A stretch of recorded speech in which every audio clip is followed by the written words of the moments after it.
사무엘하 9장 1절에서 13절까지입니다. 9장 1절. 다윗이 이르되 사울의 집에 아직도 남은 사람이 있느냐? 내가 요나단으로 말미암아 그 사람에게 은총을 베풀리라 하니라. 사울의 집에는 종 한 사람이 있으니 그의 이름은 시바라. 그를 다윗의 앞으로 부르매 왕이 그에게 말하되 내가 시바냐 하니 이르되 당신의 종이니이다 하니라. 왕이 이르되 사울의 집에 아직도 남은 사람이 없느냐? 내가 그 사람에게 하나님의 은총을 베풀고자 하노니 시바가 왕께 아뢰되 요나단의 아들 하나가 있는데 다리 저는 자니이다 하니라. 왕이 그에게 말하되 그가 어디 있느냐 하니 시바가 왕께 아뢰되 로드발 암미엘의 아들 마길의 집에 있나이다 하니라. 다윗 왕이 사람을 보내어 로드발 암미엘의 아들 마길의 집에서 그를 데려오니 사울의 손자 요나단의 아들 무비보셋이 다윗에게 나와 그 앞에 엎드려 절하매 다윗이 이르되 무비보셋이여 하니 그가 이르기를 보소서 당신의 종이니이다. 다윗이 그에게 이르되 무서워하지 말라. 내가 반드시 내 아버지 요나단으로 말미암아 내게 은총을 베풀리라. 내가 내 할아버지 사울의 모든 밭을 다 내게 도로 주겠고 또 너는 항상 내 상에서 떡을 먹을지니라 하니 그가 절하여 이르되 이 종이 무엇이기에 왕께서 죽은 개 같은 나를 돌아보시니까 하니라. 왕이 사울의 시종 시바를 불러 그에게 이르되 사울과 그의 온 집에 속한 것은 내가 다 내 주인의 아들에게 주었노니 너와 내 아들들과 내 종들은 그를 위하여 땅을 갈고 거두어 내 주인의 아들에게 양식을 대주어 먹게 하라. 그러나 내 주인의 아들 무비보셋은 항상 내 상에서 떡을 먹으리라 하니라. 시바는 아들이 15명이요 종이 20명이라. 시바가 왕께 아뢰되 내 주 왕께서 모든 일을 종에게 명령하신 대로 종이 준행하겠나이다 하니라. 무비보셋은 왕자 중 하나처럼 왕의 상에서 먹으니라. 무비보셋에게 어린 아들 하나가 있으니 이름은 미가더라. 시바의 집에 사는 자마다 무비보셋의 종이 되니라. 무비보셋이 항상 왕의 상에서 먹음으로 예루살렘에 사니라. 그는 두 발을 다 절더라. 제목은 다윗이 무비보셋에게 은총을 베품. 다윗이 무비보셋에게 은총을 베품. 오늘 제목입니다. 1절 읽어주십시오. 1절. 다윗이 이르되 사울의 집에 아직도 남은 사람이 있느냐? 내가 요나단으로 말미암아 그 사람에게 은총을 베풀리라 하니라. 우리가 8장에서 보았지만 이 다윗이 여러 전쟁을 끝마쳤습니다. 여러 전쟁을 마치고 이제 나라가 참으로 평안해졌을 때에 이 다윗이 사울의 집에 남은 사람이 있느냐? 사울의 집에 남은 사람을 생각하며 그 사람을 지금 찾고자 했습니다. 왜 사울의 집에 남은 사람을 찾는가? 여기 1절의 말씀처럼 요나단으로 말미암아 그 사람에게 은총을 베풀리라. 요나단을 생각했기 때문입니다. 요나단. 다윗이 과거에 요나단과 서로 참으로 사랑하되 자기 목숨같이 사랑하며 이 깊은 교제를 나누었고 또 그 요나단과 다윗이 언약을 맺은 적이 있습니다. 사무엘상 20장 그 14절부터 읽어주십시오. 14절. 너는 내가 사는 날 동안에 여호와의 인자하심을 내게 베풀어서 나를 죽지 않게 할 뿐 아니라 여호와께서 너 다윗의 대적들을 지면에서 다 끊어버리신 때에도 너는 내 인자함을 내 집에서 영원히 끊어버리지 말라 하고 이에 요나단이 다윗의 집과 언약하기를 여호와께서는 다윗의 대적들을 치실지어다 하니라. 사무엘상 20장 14절부터 보면은 이 다윗이 요나단과 언약을 맺었습니다. 여호와께서 대적들을 이 지면에서 다 끊으실 때에 그 다윗이 하나님께 받는 그 인자하심, 다시 말해 하나님께 받는 그 사랑을 이 요나단과 또 요나단의 집에 베풀어 주기를, 그것을 다윗과 이 언약을 맺었던 겁니다. 그러니 다윗이 이 참 요나단과 교제하며 요나단에게부터 받은 그 사랑을 생각하고, 사실 다윗이 요나단이 자기에게 호의를 베풀지 않았더라면 이미 그 아버지 사울의 손에 의해서 죽었을 겁니다. 하지만 요나단이 사랑을 베풀고 호의를 베풀어 이 다윗을 잘 도와주었기 때문에 자기의 목숨도 건질 수 있었던 그 요나단에게 받았던 그 사랑을 생각하고 또 무엇보다도 이 요나단과의 그 약속, 함께 맺은 그 언약을 지키기 위해서 지금 사울의 집에 남은 사람이 있는가 하고 지금 찾고 있는 겁니다. 이 은혜를 받는 거, 은혜를 갚는 겁니다. 은혜. 받은 은혜를 갚는 겁니다. 한편으로는 이 은혜 갚는 것이 참 귀한 일이에요. 우리가 예수님을 믿지 않는 불신자들도 이 은혜 갚는 거 그 크고 귀한 일로 여기지 않습니까? 은혜 갚지 않으면 배은망덕한다 하면서 뭐라 하고 어린 아이들도 무슨 그런 뭐 전래 동화 같은 거 많이 있잖아요. 은혜 갚는 거 무슨 은혜 갚은 까치 또 뭐 호랑이가 구덩이에 빠졌다가 토끼가 구해줘서 뭐 은혜를 안 갚았다 뭐 그런 얘기도 있고 이 믿지 않는 사람들도 어찌됐든 이 은혜 받았으면 그 은혜를 갚는 것이 마땅하다 하고 생각을 하고 있는 겁니다. 하물며 하나님을 사랑하며 이웃을 사랑하는 것이 가장 큰 계명이다 하며 우리가 그 믿음 안에서 살아가고 있는 신자라고 하는 사람이 예수님을 믿는 사람이 이 은혜 받았으며 그 은혜를 잊어버리고 그 은혜를 심지어 배반하고 나아가는 것은 이 믿음 쓰지 못하는 겁니다. 믿음 안에 머물지 못하는 증거예요. 그렇기 때문에 이 다윗은 참으로 자기가 받은 그 은혜를 어떻게 하든 보답하고자 또 자기가 맺은 그 약속을 지키고자 지금 사울의 집에 남은 사람을 찾고 있는 겁니다. 왕이 되어서 잘 살고 또 편안하게 머무는 그때에 받은 은혜를 잊어버린 것이 아니라 오히려 그것을 생각하며 갚으려고 하는 겁니다. 이 보통은 힘들 때 도와줄 사람을 찾다가 살만해지면 그 도와준 사람 다 잊어버리고 그 평안한 가운데 나 살기 바쁜 게 보통의 모습이지 않습니까? 하지만 이 다윗은 그렇지 않았어요. 다윗은 평안해진 그때에 자기가 받은 그 은혜를 갚으려고 또 자기가 맺은 언약을 다시금 생각하며 그것을 지키려고 지금 힘을 쓰고 있는 겁니다. 그래서 찾는 거예요. 2절과 3절. 2절 사울의 집에는 종 한 사람이 있으니 그의 이름은 시바라. 그를 다윗의 앞으로 부르매 왕이 그에게 말하되 내가 시바냐 하니 이르되 당신의 종이니이다 하니라. 왕이 이르되 사울의 집에 아직도 남은 사람이 없느냐? 내가 그 사람에게 하나님의 은총을 베풀고자 하니라 하니 시바가 왕께 아뢰되 요나단의 아들 하나가 있는데 다리 저는 자니이다 하니라. 그래서 다윗이 이 사울의 집에 있던 종 그의 이름은 시바라 그랬습니다. 시바. 그래서 그를 왕 앞으로 불러서 물어보니까 이 시바가 다윗에게 말하는 겁니다. 이 요나단의 아들인 무비보셋이 있다. 그런데 그 사람은 다리를 저는 사람이다 그랬어요. 다리를 저는 사람. 우리 앞에 그 4장에서 보았는데 4장 4절에 보면 이 도망갈 때 유모가 무비보셋을 떨어뜨려서 다리를 절게 되었다 그랬습니다. 그래서 어려서부터 다리를 절게 된 그러한 무비보셋인데 어쨌든 이 무비보셋이 지금 한 명 살아있다. 그리고 그가 이 마길의 집에 있다 하는 것을 이 사울의 종이었던 시바가 다윗에게 말하는 겁니다. 이 사울 왕이었는데 이 왕이 참 얼마나 대단하고 높은 위치에 있는 사람이에요. 그런데 이 사울이 왕이었고 그 가문이 참으로 자손들도 왕의 자손으로서 참 모르긴 몰라도 이 높은 지위에서 떵떵거리며 살았을 그러한 자손들인데 이 사람들이 지금 다 죽고 사울의 아들인 요나단의 아들, 다시 말해 사울의 손자인 무비보셋 딱 한 사람 살아있다 하는 소식을 이 다윗이 듣게 된 겁니다.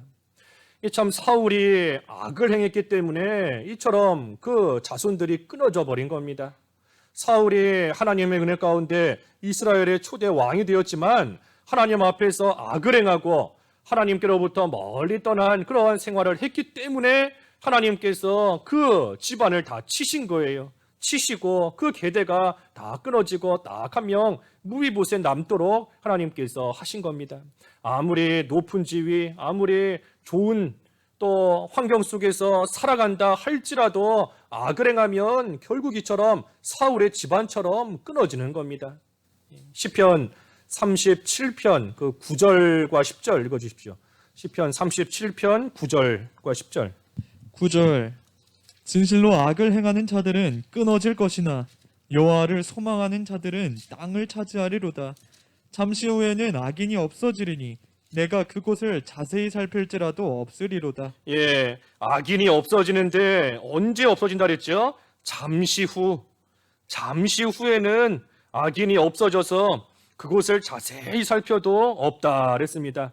혹시 남아있는데 내가 잘 못 살펴본 건가 하고 아무리 자세히 살펴봐도 흔적도 남아있지 않도록 하나님께서 악인은 끌어버리시는데 언제? 잠시 후.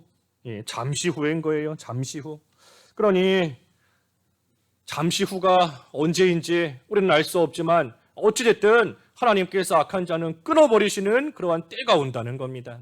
그러니 그 잠시 후가 오기 전까지 그때까지가 회개할 수 있는 기회인 겁니다. 회개할 수 있는 기회가 계속 이어지는 게 아니에요. 잠시예요. 잠시 그 시간 놓쳐버리고 나면 그 다음에는 하나님께서 자세히 살펴도 흔적조차 남지 않을 정도로 끌어버리실 것이니 그 후에 가서는 눈물로 회개해도 기회를 얻지 못하는 겁니다. 반면에 의로운 자, 어려움 가운데서도 믿음 지키는 자, 이런 자는 또 하나님께서 풍성하고 창성케 하나님께서 또 온 땅을 차지하게끔 하나님이 해주신다 그랬습니다. 믿음 지키는 자가 언제 땅을 차지하는가? 그것 또한 잠시 후인 겁니다. 잠시 후. 예, 잠시 후면 지금은 어려움 가운데서 믿음 지키느라 고생하고 있지만 고난 겪고 있지만 하나님께서 잠시 후면 그러한 자 회복시키시고 반드시 땅을 얻을 수 있도록 하나님께서 해주시는 겁니다. 그러니 악한 자가 끊어지는 것도 잠시 후고 의로운 자가 믿음 지키는 자가 회복되어 바로 서는 것도 잠시 후예요. 잠시 후인 겁니다. 그러니 지금 악을 행하고 있는 자는 그 잠시의 시간이 흘러가기 전에 빨리 회개해야 되는 것이고 반면에 어려움 가운데 있지만 믿음 지키는 자는 잠시만 참으면 되는 겁니다. 잠시만. 예, 잠깐만 참으면 돼요. 스데반이 사람들에게 돌에 맞지만 잠시 후면 하나님의 영광 가운데 들어가는 겁니다. 잠깐의 시간이 지나고 나면 하나님이 예비해 놓으신 그 크신 영광을 다 받게 되는 거예요. 그러니 모든 게 잠시인 줄 알아야 됩니다. 잠시. 회개할 수 있는 시간도 길지 않은 줄 알아야 되는 것이고 고난의 시간도 길지 않은 줄 알아야 돼요. 하나님께서 잠시 후면 악한 자를 끊으시고 의로운 자는 또한 세우시는 겁니다. 그래서 사울의 집이 참으로 큰 집안이었지만 하나님 앞에 악을 행하니 하나님께서 다 쳐서 멸하시고 무비보셋 한 명 남은 물론 무비보셋에게 아들이 있긴 했지만 어찌됐든 참으로 비참한 가운데 빠지게 된 겁니다.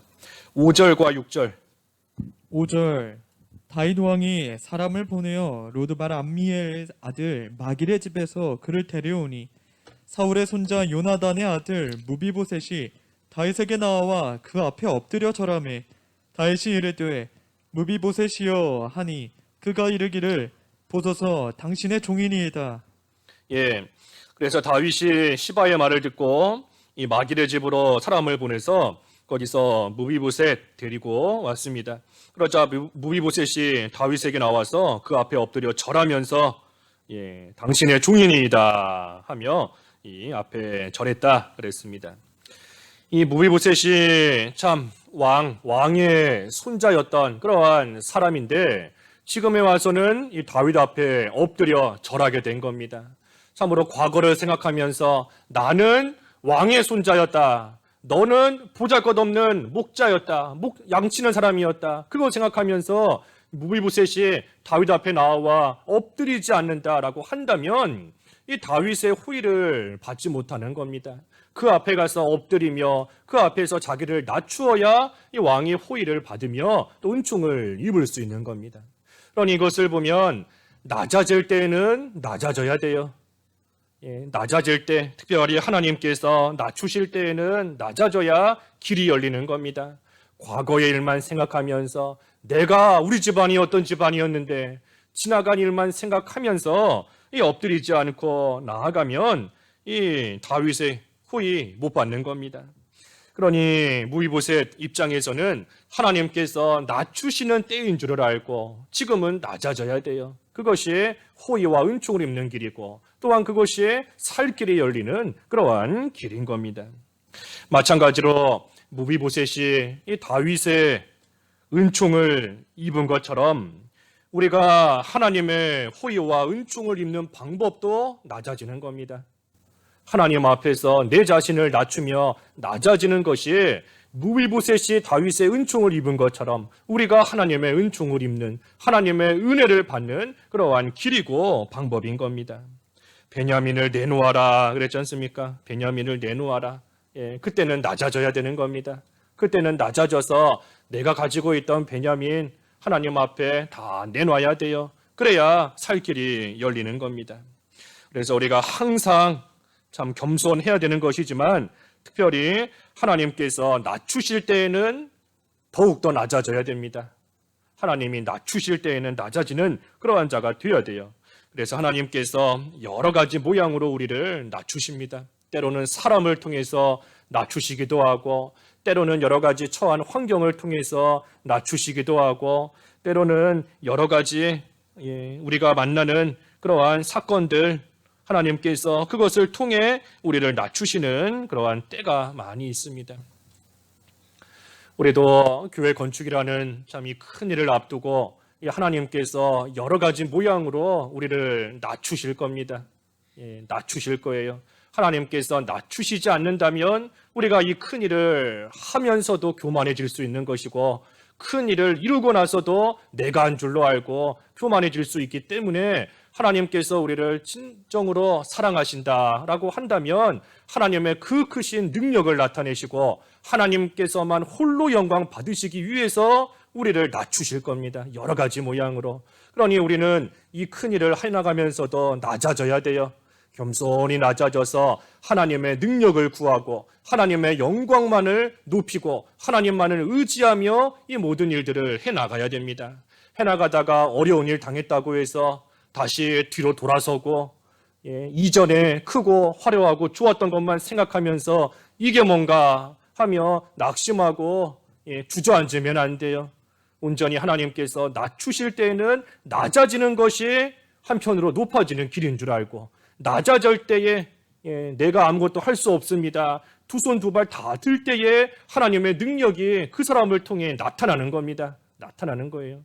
그래서 하나님께서 낮추시는 때가 되면 우리는 우리 자신을 비우고 하나님 앞에서 겸손히 또한 낮아져야 됩니다.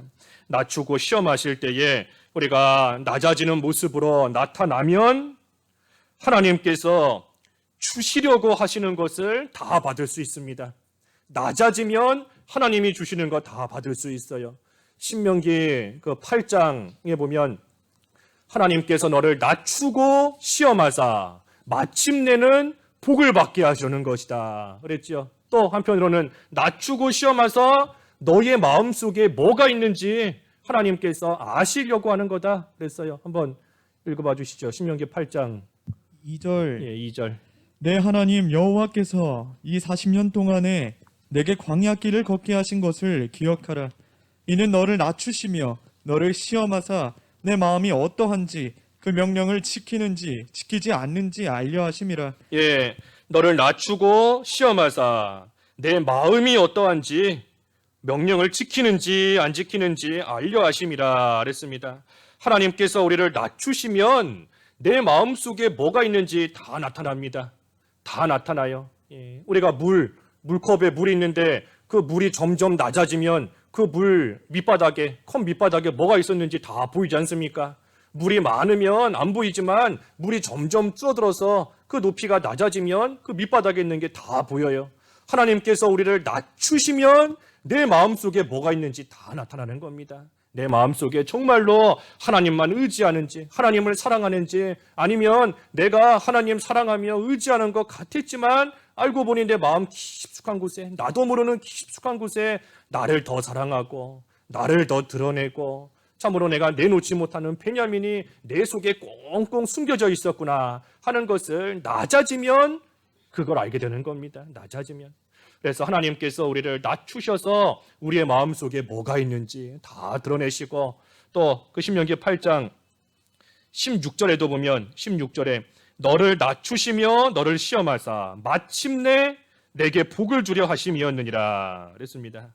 그래서 낮추고 시험해서 마침내는 복을 주시려고 하나님께서 우리를 낮추시는 겁니다. 마침내 하나님께서 낮추시는 게 목적이 아니에요. 우리를 낮추시는 게 하나님의 목적이 아니라 하나님의 목적은 마침내 복을 얻게 하시려고, 마침내 하나님이 예비해 놓으신 것을 얻게 하시려고 하나님이 우리를 낮추신다 하는 겁니다. 그러니 우리가 교회를 해나가고 교회 건축을 해나가는 일 가운데서도 하나님께서 우리를 낮추시는 일이 참 많이 있을 겁니다. 앞으로 여러 가지 모양으로 낮추실 거예요. 그때마다 우리 마음속에 뭐가 있는지를 다시금 돌아보게 하시는 줄 알고 진정으로 하나님을 의지하는 자리로 돌아와야 되고, 하나님 사랑하는 마음으로 돌아와야 되고, 나는 하나님 앞에 다 내놓은 것 같지만 알지 못하게 내 속에 그래도 숨겨져 있던 베냐민, 그것조차도 하나님 앞에 꺼내게 하시는 그러한 시간인 줄 알고, 또 이 시간을 통해 마침내는 하나님께서 복 주시는 줄을 알고, 우리가 하나님이 낮추시는 그때에는 겸손히 낮아져야 되는 겁니다. 그러면 형통하게 되는 거예요. 우리가 할 일은, 사람이 할 일은 낮아지는 겁니다. 높아지는 거는 하나님이 해주세요. 사람은, 우리는 그저 낮아지면, 내 자신을 낮추면 하나님께서 때가 되면 높이시리라.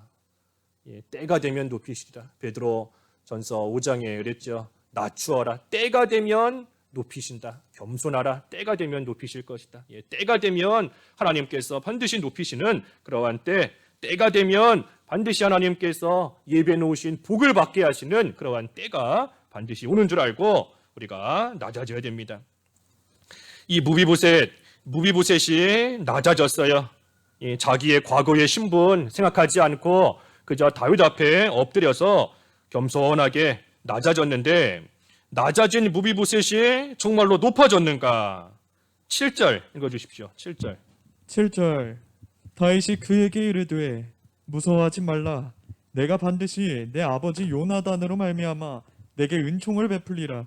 내가 내 할아버지 사울의 모든 밭을 다 내게 도로 주겠고, 또 너는 항상 내 앞에서 내 상에서 떡을 먹을지니라 하니. 이 무비보셋이 자기를 낮추었더니 높아졌나? 여기 7절에 보니까 다윗이 먼저 말하는 겁니다. 무서워하지 말라. 무서워하지 말라. 이 무비보셋이 왕 앞에 불려오게 되니까 아마 여러 가지 생각들로 무서워했던 것 같아요. 과거에 우리 할아버지 사울이 다윗을 그렇게 죽이려고 했다는데, 이 다윗이 이제 왕이 됐으니 그 복수하려고 나를 부르는 거 아닌가? 무서운 생각이 들 수 있는 겁니다. 또 한편으로는 혹시 내가 왕 앞에서 뭐 잘못한 게 있나? 또 역시 무서운 생각이 들 수가 있어요. 그렇기 때문에 다윗이 먼저는 무서워하지 말라 하면서 무비보셋을 위로해 준 겁니다. 그러면서 내 할아버지 사울의 모든 밭을 다 너에게 도로 주겠다. 그리고 너는 항상 내 상에서 떡을 먹을지니라. 왕과 이 겸상을 하는 겁니다. 왕과 함께 먹는 거예요. 이게 참으로 뭐 얼마나 대단한 겁니까? 대단한 겁니다. 이 옛날에 무슨 우리나라도 과거에 보면 이 가장 집에서 그 아버지는 따로 여자하고 겸상 안 하잖아요. 뭐 겸상 안 하고 따로 먹고 하는데, 왕과 함께 음식을 먹는다 하는 것은 참으로 왕이 높여준 겁니다. 지극히 높여주는 거예요. 그래서 이 무비보셋이 어떻게 은총을 입고 어떻게 높아졌는가? 여기 보면 세 가지인 겁니다. 세 가지. 첫째는 위로를 받은 겁니다. 위로. 무서워서 두려워서 벌벌 떨고 있지만 무서워하지 마라. 두려워하지 마라. 위로해 주는 겁니다. 또 한편으로는 사울의 모든 밭을 받게 되었어요. 사울의 모든 그 밭을 또 무비보셋이 받게 된 겁니다. 그리고 세 번째는 왕과 함께 먹는, 겸상하게 되는, 왕과 함께 먹는 그러한 또 은총과 호의를 무비보셋이 이 세 가지 면에서 지금 받게 된 겁니다. 위로를 받고 밭을 얻었고 왕과 함께 먹는 그러한 은총을 입은 겁니다. 8절 그가 절하여 이르되 이 종이 무엇이기에 왕께서 죽은 개 같은 나를 돌아보시나이까 하니라. 무비보셋이 다윗에게 이처럼 은총을 받았을 때에, 입었을 때에 절하면서 말하는 겁니다. 이 종이 무엇이기에 왕께서 죽은 개 같은 참으로 보잘것없는 이런 나를 돌아보시나이까 하는 겁니다. 보잘것없이 살고 있었던, 또 한쪽 다리는 절었던, 이 비참한 가운데 있었던 무비보셋에게 다윗이 이렇게 큰 호의를 베풀어 주니 너무나 감격하고 감사해서 어찌 내가 무엇이기에, 이 종이 무엇이기에 죽은 개와 같은 나에게 이러한 호의를 베푸시나이까 하면서 감사하며 감격하는 겁니다. 이 무비보셋의 모습이 우리의 모습인 겁니다. 이 무비보셋이 다른 사람이 아니라 나예요. 우리 자신인 겁니다. 우리의 모습이에요. 아무 자격 없는 무비보셋이 다윗에게 은총을 입은 것처럼 우리가 아무 자격도 없고 하나님 앞에 감히 설 수 없는 비참한 가운데 살다가 죽을 수밖에 없는 그러한 우리에게 하나님께서 값없는 은혜를 거저 베풀어 주신 겁니다. 그러니 무비보셋이 바로 하나님의 값없는 은혜를 받고 있는 우리의 모습인 겁니다. 우리의 모습. 이 무비보셋 입장에서는 자기가 다윗에게 잘한 거 하나도 없습니다. 자기가 다윗의 은총을 입을 만큼 다윗에게 잘했고 다윗의 말 잘 듣고 좋게 잘했기 때문에 다윗이 그에 대한 보답으로 무비보셋에게 은총을 베푸는 게 아니에요. 다윗에게 잘한 거 하나도 없습니다. 심지어 자기의 할아버지인 사울은 다윗을 원수같이 여기면서 다윗의 원수가 되어서 다윗을 죽이려고 했던 그러한 자기의 할아버지지 않습니까? 그런데도 이 무비보셋은 자기가 잘한 것도 없고 오히려 다윗과 원수되었던 그러한 집안에 있었던 사람임에도 불구하고 그저 자기의 아버지인 요나단과 다윗이 맺은 언약으로 인해서 값없이 지금 은혜를 받는 겁니다. 값없이 호의를 받게 되는 거예요. 무비보셋이 잘한 거 하나도 없습니다. 하나도 없어요. 그저 비참한 가운데 살다가 죽을 인생인데 자기 아버지인 요나단으로 말미암아 다윗의 호의와 은총을 지금 입게 된 겁니다.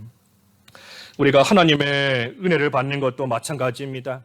우리가 하나님의 은혜 받을 만한 무슨 잘한 것이 있는 것도 아니고 하나님의 은혜를 당연히 받을 만한 사람들은 더더욱 아닙니다. 사울의 집안이 다윗과 원수가 되었던 것처럼 또한 우리 역시 하나님의 원수로서 하나님을 원수처럼 여기며 하나님을 멀리 떠나고 참으로 그 앞에서 죄 지으며 살아갔던 그러한 우리이지만 하나님께서 우리에게 거저 주신 그 언약으로 말미암아 하나님께서 예수 그리스도로 말미암아 우리를 값없이 건져주시고 값없이 죄 용서해 주시고 값없이 은혜를 베풀어 주시는 그러한 가운데 우리는 살고 있는 겁니다. 그래서 무비보셋이 받은 아까 세 가지 은총면 우리에게도 똑같이 베풀어 주시는 거예요. 우리를 그리스도 안에서 위로받게 하시고 위로받게 하실 뿐 아니라 우리에게 참된 기쁨과 평강을 주시고 또한 사울의 밭을 주신 것처럼 하늘나라의 기업을 우리에게 하나님께서 주시고 또한 이 왕과 겸상하는 것처럼 우리를 하나님의 자녀로 삼아주시고 하나님의 백성으로 삼아주셔서 영원토록 하나님과 함께 거할 수 있도록 하나님과 동행하며 하나님과 동거하는 그러한 삶이 될 수 있도록 우리에게 거저 이 은혜를 베풀어 주신 겁니다.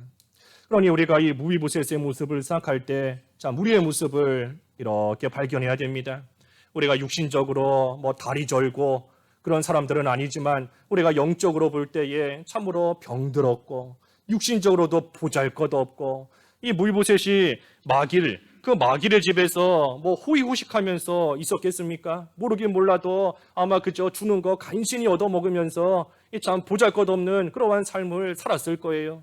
그런데 그러한 자를 무비보셋 입장에서는 아무 이유도 없이 한순간에 갑자기 불러서 왕과 겸상하게 하고 밭도 주고 위로받게 해주고 그러한 가운데 있게 되었으니 이 무비보셋이 얼마나 감격하고 얼마나 감사했겠는가. 이 종이 무엇이기에 죽은 개와 같은 나에게 이렇게 호의와 은총을 베푸시나이까. 이게 바로 우리의 고백이 되어야 되는 겁니다. 이 고백이 무비보셋의 고백이 아니라 나의 고백이 돼야 돼요. 하나님께서 나같이 보잘것없고 죽은 개와 같은 벌레와 같은 나에게 왜 이런 은혜를 값없이 주시나이까? 내가 뭘 잘했길래 내가 무엇이기에 이 종이 무엇이기에 나에게 은총을 베푸십니까? 은혜를 베푸십니까? 이 고백이 우리에게 나와야 되는 겁니다. 그래서 이 은혜에 감사하면서 감사하니 어떻게 해야 되는가? 이제는 그 은혜에 마땅히 보답하는 삶이 되어야 됩니다. 감사합니다. 입으로만 감사하는 거 다가 아니에요. 입으로만 고맙다 하는 것이 다가 아니고 그 은혜에 보답하는 그러한 생활이 되어야 됩니다. 보답하는 생활. 이 은혜에 무엇으로 보답하리까? 시편을 했죠. 시편 116편. 한번 읽어봐 주시죠. 시편 116편. 이 은혜에 무엇으로 보답하겠는가? 116편 12절. 12절 내게 주신 모든 은혜를 내가 여호와께 무엇으로 보답할까? 쭉 읽어 주시죠. 내가 구원의 잔을 들고 여호와의 이름을 부르며 여호와의 모든 백성 앞에서 나는 나의 소원을 여호와께 갚으리로다. 그의 경건한 자들의 죽음은 여호와께서 보시기에 귀중한 것이로다. 여호와여, 나는 진실로 주의 종이요 주의 종의 아들 곧 주의 종이라. 주께서 나의 결박을 부셨나이다. 이 은혜를 무엇으로 보답할까? 내게 주신 모든 은혜를 내가 여호와께 무엇으로 보답할까? 여기 보면 여러 가지 있지만 크게 보면 세 가지인 겁니다. 세 가지. 먼저는 그 은혜를 깨달아야 돼요. 은혜를 깨달아야 되는 겁니다. 받은 은혜를 알아야 감사할 수 있습니다. 내가 은혜 받은 것을 알아야 은혜 받았구나, 내가 거저 받았구나, 그것을 알아야 그것을 갚을 수 있는 거예요. 이 무비보셋처럼 눈에 보이는 것을 받아야지만 알겠는가? 무비보셋은 눈으로 보이는 거 받은 거지 않습니까? 눈으로 직접 말로 다윗이 앞에서 말해주며 두려워하지 말라, 무서워하지 말라 말해주고, 눈에 보이는 사울의 밭을 주고, 또 왕과 함께 먹도록 눈에 보이는 것을 준 겁니다. 눈에 봐야지만 우리가 하나님의 은혜 받는 것을 알겠는가? 하지만 그 요한복음에 보면 보지 않고 믿는 자가 복되다 그랬습니다. 보지 않고 믿는 자가 복되다. 그러니 우리는 하나님의 은혜를 깨닫는 겁니다. 깨닫는 것. 무비보셋처럼 눈에 보이는 무언가를 받았다라고 하면 그거는 아는 거지요. 아는 겁니다. 눈에 보이는 걸 딱 받았으니까 내 손에 이게 있구나 아는 겁니다. 하지만 우리는 눈에 보이지 않기 때문에 깨닫는 거예요. 깨닫는 거. 그래서 하나님의 은혜를 우리가 먼저는 깨달아야 됩니다. 나의 과거의 신분, 참으로 다리 절며 비참한 종노릇하며 살았던 그러한 가운데 있던 나를 거저 건져주신 그 은혜를 깨달아야 돼요. 우리 눈으로 보이지 않지 않습니까? 깨닫는 겁니다. 깨닫고 하나님께서 나에게 하늘나라 기업 천국을 약속해 주시고 나에게 이미 주신 거 깨닫는 겁니다. 깨닫는 거예요. 하나님께서 나에게 위로를 주시고 기쁨을 주시고 평강을 주시고 하나님 나라를 누리게 하시는 거 우리가 깨닫는 겁니다. 그래서 먼저는 은혜를 깨달아야 돼요. 깨달아야 그 은혜에 보답하는 겁니다. 그리고 나서는 서원을 갚는다 그랬죠. 서원을 갚는다. 서원을 갚는 겁니다. 하나님께 약속한 거 갚는 거예요. 이제는 내가 하나님만을 위해서 살겠습니다. 내 입으로 약속했으면 그대로 살은 것이 하나님의 은혜에 보답하는 겁니다. 내가 이제는 베냐민을 좀 내놓겠습니다. 내가 이제는 하늘을 우러러보며 살겠습니다. 하나님 앞에 약속한 거 그것을 잘 지키는 것이 은혜에 보답하는 겁니다. 그리고 마지막 세 번째는 이 주님을 위해서 사는 거죠. 주님을 위해서 사는 거. 여호와여, 나는 진실로 주의 종이요. 이랬습니다. 주의 종이요. 종은 주인을 위해서 사는 게 종이지 않습니까? 종. 우리를 죄와 사망의 이 결박에서부터 우리를 풀어주셨기 때문에 이제는 나를 풀어주시고 나를 값주고 사신 주님을 위해서 살고 주님을 위해서 죽는 겁니다. 그래서 종의 자리에 낮아지는 겁니다. 종의 자리로 낮아져서 주인을 위해서. 이 종은 주인의 주인의 집이 잘 되기를 위해서 열심히 충성하는 게 종이잖아요. 주인의 일이 잘 되기를 바라고 주인이 잘 되기를 바라면서 열심히 충성하는 것이 종인 겁니다. 그러니 우리가 종의 위치에서 참으로 낮아져서 우리의 주인이신 하나님을 위해 주님을 위해 살다가 그러다가 또 이 세상 떠날 때에는 주님을 위해서 세상을 떠나는 죽는. 그래서 거기 아까 116편에 보면 성도의 죽음을 귀하게 여기신다 그랬지 않습니까? 그래서 우리는 평생을 주님을 위해 충성하다가 또한 주님께서 귀중하게 여기시는 그러한 복된 죽음을 또한 맞이하는 겁니다. 그래서 은혜 갚는 게 그거예요. 은혜 갚는 거, 은혜에 보답하는 거, 은혜를 먼저 깨달아야 됩니다. 내가 받은 은혜를 좀 깨달아서 알고 그 다음에는 내가 하나님 앞에 서운한 것을 갚고 그리고는 종의 자리에서 주님을 위해서 살고 죽는 거. 그것이 받은 바 은혜에 보답하는 겁니다. 그래서 무비보셋 본문 돌아와서 무비보셋의 이러한 모습이 우리의 모습인 줄, 나의 모습인 줄 우리가 알아야 됩니다. 본문 9절부터 11절. 9절 왕이 사울의 시종 시바를 불러 그에게 이르되 사울과 그의 온 집에 속한 것은 내가 다 내 주인의 아들에게 주었노니 너와 내 아들들과 내 종들은 그를 위하여 땅을 갈고 거두어 내 주인의 아들에게 양식을 대주어 먹게 하라.